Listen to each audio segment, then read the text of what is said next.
Welcome to the Leadership Bits and Bytes podcast, featuring Rhoda Cruiser, CEO of Partners in Action.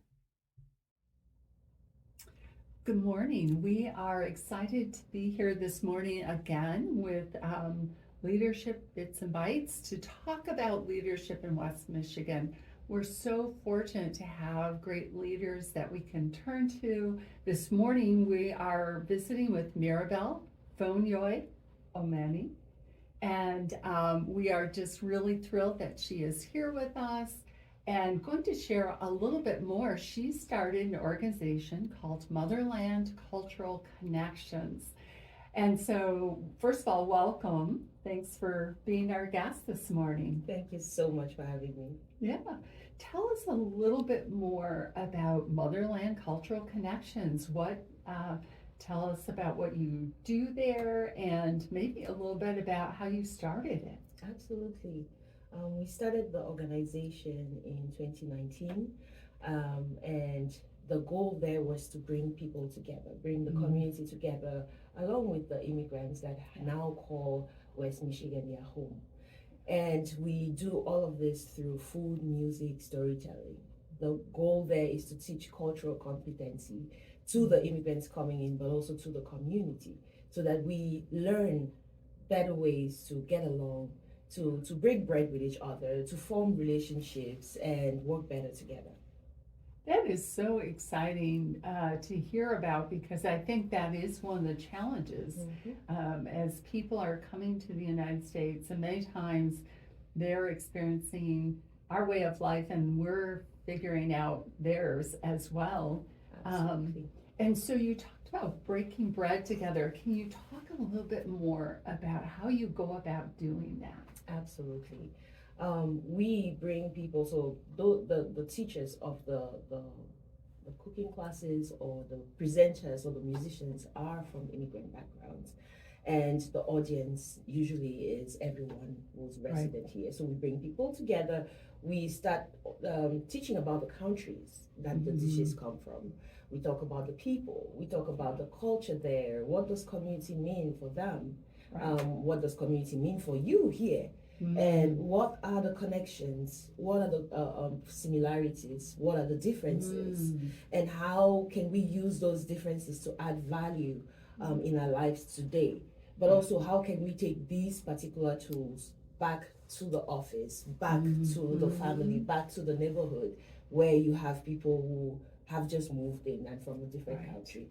Because a lot of the times we teach about diversity, equity, and inclusion, and it's this abstract thing for someone who hasn't really met anyone from another culture or builds a lovely, thriving relationship with them. They don't know what that means. And so we say, okay, this person from this country will behave this way. If you want to get closer to them, this might be the best way to approach them. And a lot of the times, we all eat.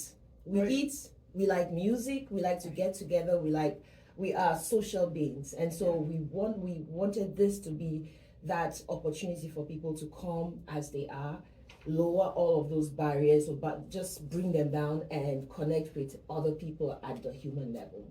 Wow.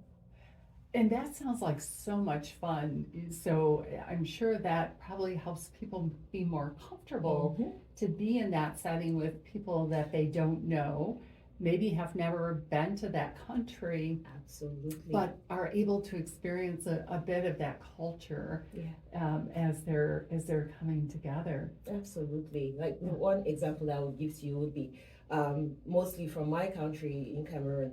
When you're talking to someone who's older than you or someone higher ranked at the workplace, you wait until they're done talking before you talk. But also you don't look them in the eye when you're talking, because that is a sign of respect.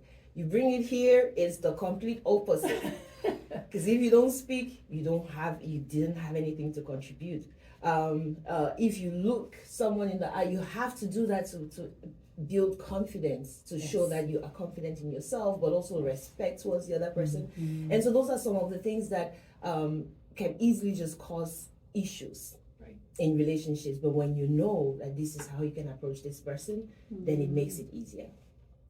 Those are great examples. It is amazing to me how many times we make assumptions about those nonverbal cues, or even how someone should respond in different situations. We make assumptions about that without recognizing that in another country it would be totally different. Absolutely. And so I'm sure that that's really helpful. Um, who is your work designed for? In other words, the classes that you hold and so forth. Can anyone call you up and say, I would like to attend one of your classes, or do you do it more as a group from particular organizations? We do a blend of the two. We normally would work primarily with organizations and groups to bring people together for team building, for training for their organizations, but also we work with schools as well to make sure that our students are gaining those skills really early, becoming world citizens in the way they think, in the way they bridge cultures. We do that through dance workshops, drumming workshops, and social studies. So it's a combination of the three, because we want them to experience that with all their bodies and all their senses, and just travel and have fun. But we also have community classes where someone can just, if you're looking for something to do over the weekend, we host those once a month. People just go to our website and book a class because it's already an existing class. Normally, when we work with groups, we like to have at least 8 people and a maximum of 25 people, because it has to be as interactive as possible. We want everyone to be able to participate and fully immerse themselves. And so when the groups get too large, it makes it kind of not so we don't we don't achieve what we actually want to achieve. Yes. Yeah. So smaller groups where there's more interaction, more conversation. That is wonderful. What are some of the ways in which you've given leadership to that? Because you had this vision and you started this in 2019, which, if my math is correct, is about 4 years ago, so not that long ago. And you've really been able to develop this this program. And so I'm curious, what are some of the maybe obstacles that you had to overcome, or what were some of the things that inspired you to keep going? Absolutely. I love that question.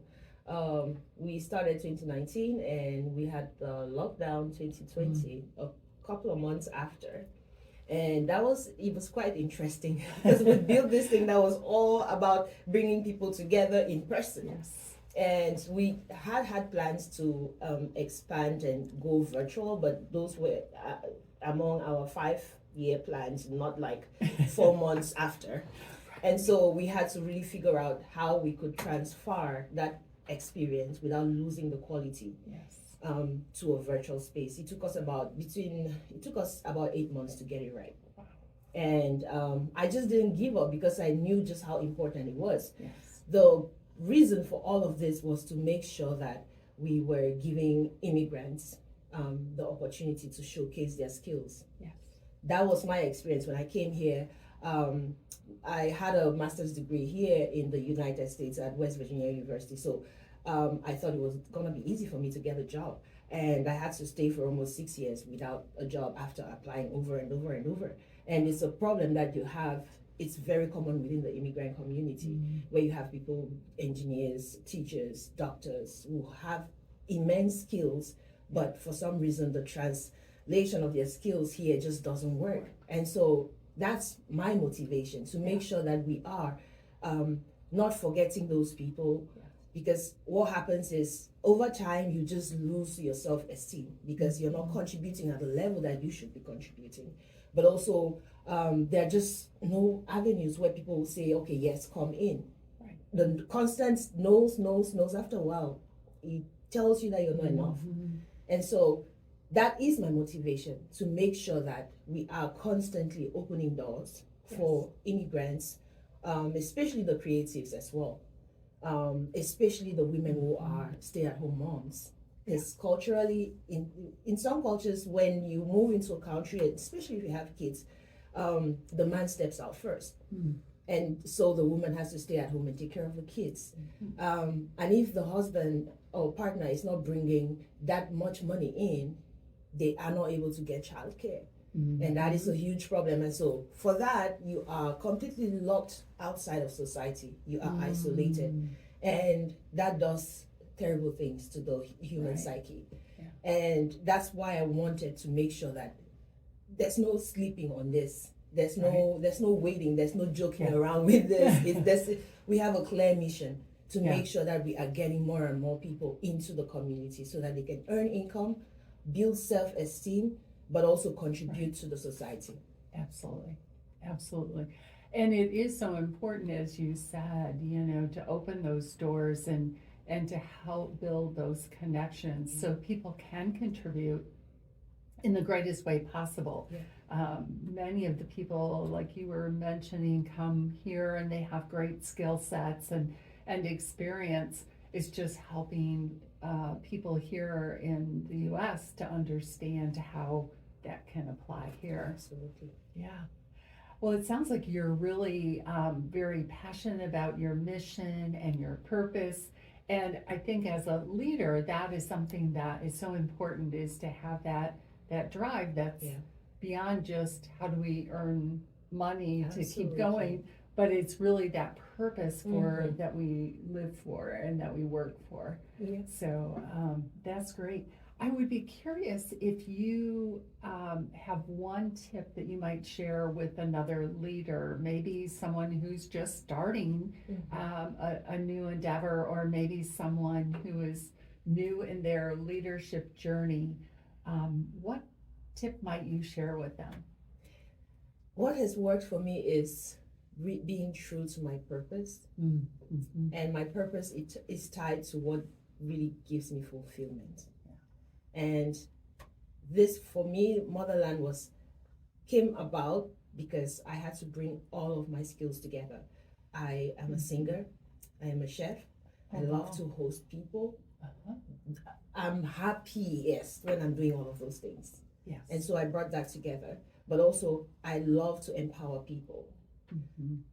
When you bring all of these things together, it's gonna be hard for you, even in the deepest of valleys, for you to think, oh, I need to throw in the towel, like this is done. Because you know what you're doing. You know it's tied to what makes you happy. It's tied to what God put you in the world to do. So you know this might be just, we're gonna get over this. It might look really dire, but we're gonna get over this because I draw strength from my faith. God, who gave me this mission, there's no way he's gonna abandon me on the way. So I know I don't walk alone. And that would be just my most important tip. Find your source. And my source is God. And I don't walk alone. So whatever happens, we're gonna keep going. But also, it's tied to the people. How many people are you empowering along the way? No matter how bad things are, when I turn around and I see the people, see the musicians who have now produced songs and they're out there and they're successful, they're doing their thing. I look around and I see the women who are now starting their businesses. That my work is done. My work is done. And it doesn't matter whether we make profits. We want to make profits. But at that point, my success, I see it in them. It's not tied to how big we've gotten. And you touched on something really important, and that's how we do define success. So often it's easy to default to the numbers, and that certainly is one metric that you can look at. But it is about that mission and how are we advancing that? How are we empowering people? I don't care what your organization is about, it's really about people. And that, at the end of the day, is what's truly important. And so I just so appreciate your thoughts on that, because I think it's so true. And I know in my own journey, and as you've expressed, that's what continues to allow us to push forward. We're all going to face challenges at some point, but it's great to have that passion and that purpose that says, no, this is important enough for me Yes. to keep doing. Yes, absolutely. Yeah. Yeah. Well, how would someone connect with you if they're interested maybe in participating in some of your classes, or they want to find out more information about your organization? How could they contact you? They can go to our websites if they're looking for a cooking class or cooking experience.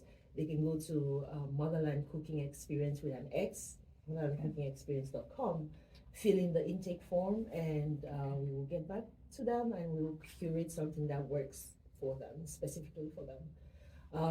If they are interested more in music and the storytelling and the poetry, they can go to Motherland Cultural Connections website and again go to the intake form, tell us exactly what you need, how many people you are hosting or you want us to host, how long you want the concerts to be, and you can even specify if you have specific countries that you want to focus on, because we have a wide variety of musicians from all over the continent.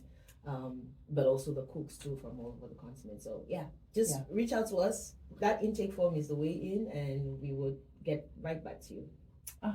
Well, thank you so much for, again, sharing this with us. I am just so intrigued with what you're doing, and I'm so excited that there is someone who has that mission and purpose. And so we're happy to share your story, and hopefully others can glean tips as well about leadership and how they too can take those steps that you've been taking and continue to take moving forward. So thank you so much. You're It's so welcome. lovely chatting with you. Thank you.